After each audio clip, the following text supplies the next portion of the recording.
లేఖనము నువ్వు బుద్ధిమంతుడిగా ఉండటానికి యెహెజ్కేలు భక్తుడు ఇక్కడ చెబుతున్న మాట 18:31లో చెప్పిన మాట మనం ఒకసారి జ్ఞాపం చేసుకుందాం. చూడండి, చదవండి. మీరు జరిగించిన అక్రమ క్రియలన్నిటిని విడిచి నూతన హృదయమును నూతన బుద్ధియు తెచ్చుకొనుడి. దేవుని స్తోత్రం.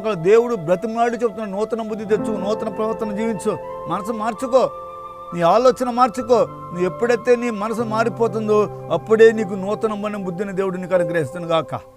అప్పుడే దేవుడు నీ జీవితంలోని గొప్ప మార్పు అనుగ్రహిస్తాడు దేవుడు. అప్పుడే నీ మోకాళ్ళు వంగిపోతాయి. అప్పుడే యేసు మాటను వెంటనే బిడ్డగా నిన్ను దేవుడు దిద్దుతాడు. నీ ప్రవర్తన అంతా మారిపోతుంది బిడ్డ. సంపూర్ణ సత్యంలో నిలిచి ఉంటావు. నువ్వు ఆయన మార్గంలో ఉంటావు, వస్తావు, ఆయన మార్గంలో నిలబడతావు, ఆయన మార్గం నువ్వు నడుస్తావు. నువ్వు నడవటానికి దేవుడు చేసినయ్యా నీకు కలిగిన సమృద్ధి అయిన ఆశీర్వాదమును ప్రభు నీ ద్వారా ఇంకా అనేకులు దేవుడు దయచేయడానికి